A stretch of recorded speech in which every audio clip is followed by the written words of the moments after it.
Sabi ni Daniel Arsenal, namamatay paghugas bigas. At sumagot si Adrian Vincent Ibo, 100% patay talaga paghugas bigas pakain. Kalokohan, wala na talaga matino ngayon. Hi mga sir, pero share lang namin, hindi ito kalokohan. In fact, isa ito sa pinaka-effective na natural method ng pagpaparami ng Magna Daphnia at bibihira pa lang po ang nakakaalam nito.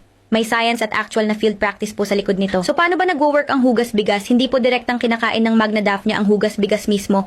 Ang purpose nito ay para magparami ng microorganisms at green water, algae sa tubig. Yun ang totoong kinakain nila. Parang nagluluto ka muna ng natural na pagkain sa tubig para sa kanila. Hindi direktang iniinom o kinakain ng Daphnia ang hugas bigas. Sa halip, ginagamit ito para paramihin ng infusoria, bacteria at green water, algae.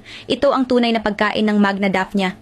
Siyempre, hindi rin pwedeng sobra ang paglalagay ng hugas bigas, and balance is key para hindi masira ang water quality. Ang hugas bigas ay parang starter food o pang-culture ng microscopic food para sa Daphnia.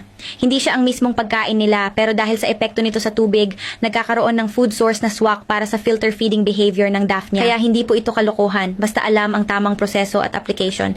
Lagi pong tandaan, iba ang may alam. Disclaimer lang po, lahat ng sinishare namin dito sa Aqualife Gift Sets PH ay base sa actual experience namin bilang breeders at hobbyists. Hindi ito hula o gawa-gawa lang kundi base sa experience, kaya kung gusto mo rin magkaroon ng unlimited live foods, message ka lang dito sa aming page, Aqualife Gift Sets PH.